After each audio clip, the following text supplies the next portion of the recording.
Another year has ended, and let's be honest, this wasn't the most spectacularly exciting one for gamers.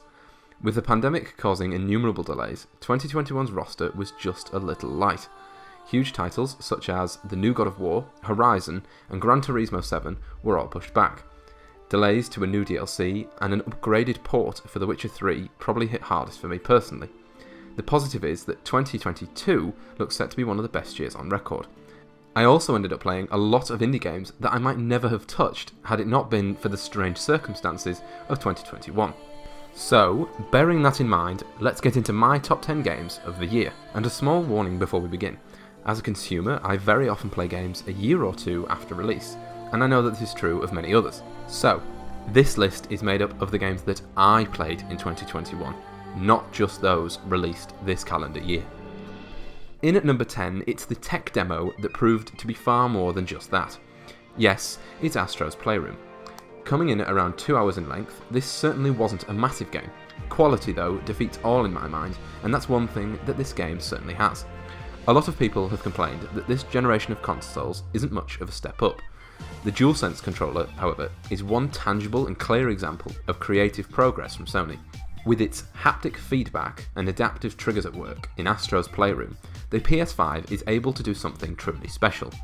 Feeling the pressure in the triggers as I jumped in Astro's bunny suit or flew around in his rocket was truly a joy. The specific and remarkably accurate vibrations from the haptic feedback made a 3D platform one of the most immersive gaming experiences that I've ever had. Not only does the DualSense impress, in its own right, Astro is a great game. It's a celebration of everything on PlayStation, and in that Mario style of gameplay, it delivers new idea after new idea and makes for a very refreshing couple of hours. I loved the soundtrack, with songs about the GPU and the SSD, working thematically as well as comedically. If the game was 20 hours instead of 2, this probably would have challenged for the top spot on my list. Top it all off with the fact that it's free, if you buy a PS5 of course. If you've already got a PS5 and you haven't played Astro's Playroom, make it a priority. Number 9 is Downwell. Released all the way back in 2015, you might think it's a bit ridiculous to put this one on my list. But it's my list, so what are you going to do about it? For the uninitiated, Downwell is a game about a young boy falling down the titular well with only his gun boots to slow him down. Downwell is split into a variety of sections, each with different enemies and terrain to overcome. It's a really simple concept, but the designers do a hell of a lot with it to keep things interesting. I played it on my Switch and found it to be a joy. The design is really tight, every move feels intentional, and no death, despite the challenge, feels unfair. If you could beat it in one run, then maybe it would be a very small game, but reaching its end will take a hell of a lot of tries. You'll unlock new characters along the way, but what really will improve is your skills. That's what's carrying you to the end. Downwell is perfect for when you just need something to play for 5 minutes, and you can think about it as the ultimate smartphone game, because yes, it is actually on smartphones as well. Number 8 is It Takes Two. And look at that, this one actually released in 2021. Even I'm surprised. Good couch co-op games are few and far between. Too many show a lot of promise, only to have the actual gameplay and story be kinda disappointing. So it was to my pleasant surprise when I played It Takes Two this Christmas with my sister that it was actually great. The gameplay is solid, the clue to the game's gimmick is in the title. One player might have a hammer, the other has nails, and with this you need to work together to progress through the levels. The various areas are dotted with boss fights and funny little encounters with, for example, a militaristic society of squirrels fighting off droves of rabid wasps. Yes, I know, all very serious. It's all in good jest, and the game is comfortably aware of this. It Takes Two is an easy pick-up-and-play title for gamers and non-gamers alike. You're not required to do anything enormously complex, and chances are one of you will be at least decent enough at games that they can carry the other one through. The story, too, isn't half bad, and I spent most of the time taking the piss out of it, but still, I wanted to know what would happen next on some level, and the comedic value helped a lot. If you're looking for something to play with a friend or significant other, well, you know, it takes two, so that was a bad joke.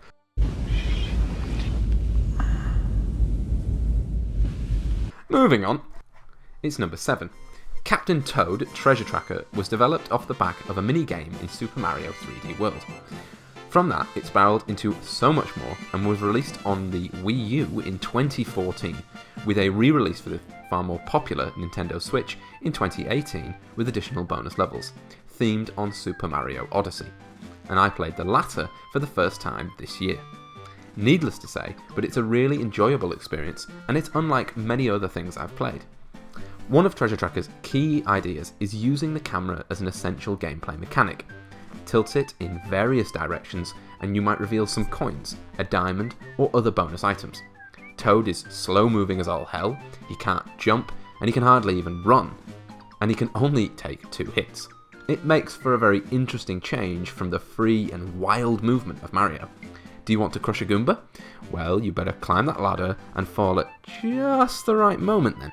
Toad can throw turnips and use a pickups power-up, but beyond that he's pretty useless and defenceless. To be honest, he's pathetic. So, everything you do and every move you make better be very deliberate, and that's the genius of this game. It's as simple as that. And on to number 6, the Pathless. I made a video covering this game earlier in the year, so I'll keep this nice and short. The Pathless is unlike many open world games that I've ever played. It has a great hub-style open world, it does away with minimaps, waypoints and fast travel systems, and the consequence is that although the open world itself is not huge, by getting rid of these open world tropes, the Pathless manages to achieve a real sense of scale. Unlike many open world games, it uses traversal in a way that's actually fun. Your character carries a bow which is used to hit targets that are dotted all over the map, called talismans. Hitting these talismans speeds up exploration.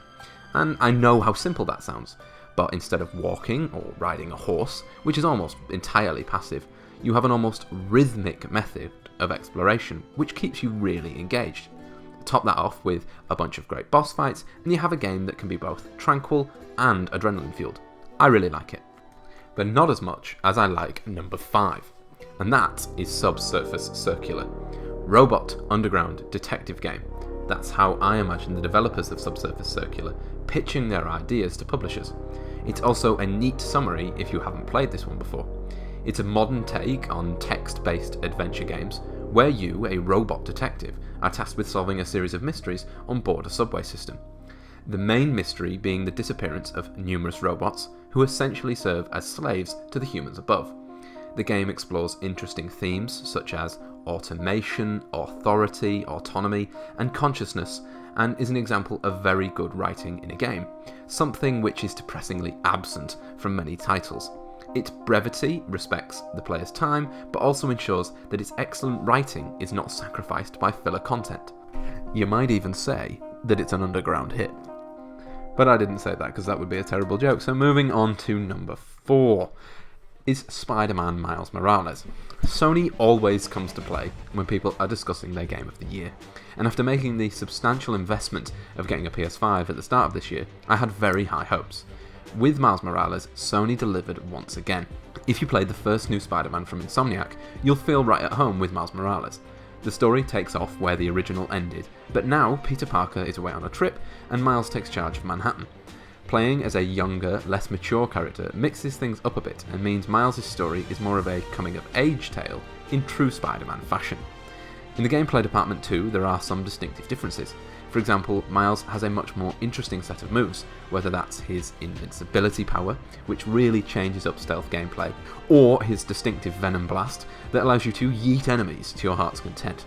The game also brings in new gadgets such as remote mines and gravity wells. From start to finish, it's a great game and one that I'd highly recommend. One of the bigger indie hits of the last few years, and deservedly so, is our number 3, A Short Hike. I fell in love with its adorable 3D, big crunchy pixel art style, as its creator describes it, and its cute, endearing gameplay. Your aim is really rather simple. Climb a mountain for signal so that you can call your mum. Could anything be more heartwarming than that? On its surface, it's a very simple game. It's pretty short, the world is pretty small, and your aim is really rather straightforward. But beneath that first impression lays far more depth than I would have anticipated. One of my personal favourite incentives for exploration is a good story, and A Short Hike delivers this with dedicated stories for various side characters, often interwoven with one another, but always interwoven with the world itself. With other cute bits of fun like a race around the island, a game called Beach Stick Ball and fishing, you can't go wrong. I could go on and on about what makes this game so amazing, but maybe you don't like the sound of it. But at its very low price of £6.29p, without even being on sale, it's very hard to argue with a short hike. Number 2 is Ratchet & Clank: A Rift Apart. Now this won Game of the Year from a lot of different publications, and I liked it a lot. But I think it says much more about this year than it does about the actual quality of the game itself. So let me give you my thoughts. Until last year, I had never played a Ratchet & Clank game in my life. I know I'm an idiot, and they're really fun, and I thoroughly enjoyed the game that preceded this one. A Rift Apart built on that formula and improved it. The first thing that struck me was the quality of the animations and the graphics. They are genuinely at a Pixar level of quality, and they ought to be commended. The gameplay too is as smooth as butter. The movement is great. For example, I loved the rocket boots. They made moving around the small hub worlds both quick and fun.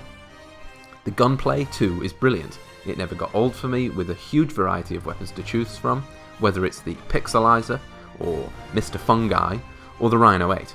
They're a joy to use, and the sheer quantity of them, 20 in total, kept things interesting until the very end. The story itself is certainly the weak point, but I came to this game for gameplay, and on that it delivered in spades. A Rift Apart definitely doesn't reinvent the wheel, but it's as polished as all hell, and it's another solid experience delivered by PlayStation and Insomniac. Also, it actually came out in 2021, unlike the rest of this list, so there you go. And it's time for the one we've all been waiting for, number 1, and it's The Witcher 3. No, okay, alright, I do love that game, it really is my favourite game, but I'm only kidding. It's Demon's Souls, the remake. From Software has, for some time now, been my favourite developer. I could sit here and go on and on about their approach to game design, and why I love it so much, but I feel that's quite obviously a topic for another video. What I can do, and will do, is talk about how excellent this game is. Originally released in 2009, Demon's Souls was a bit of an experiment. It was strange and difficult, it was deliberately obtuse, and it told its story like some sort of video game scattergraph.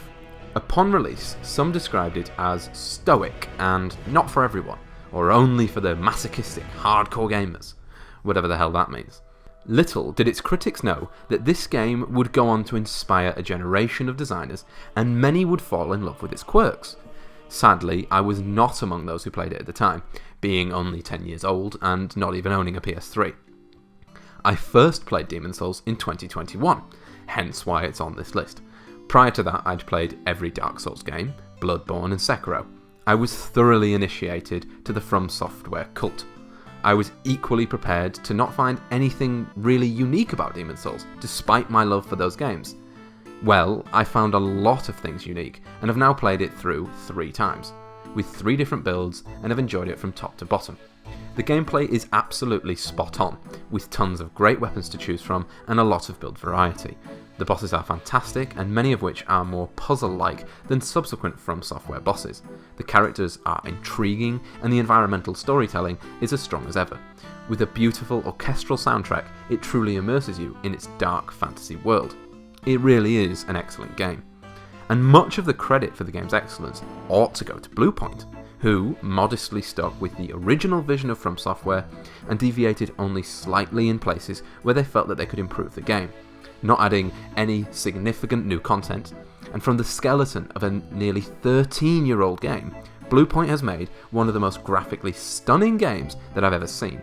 It truly says something about From Software that their creative prowess still strikes such a chord over a decade later. And that's why Demon's Souls is my number 1 pick for 2021. As always, I'd like to thank my Patreons and you for watching my video. Please do let me know in the comments below what your favourite games of 2021 are, and until next time, see you later.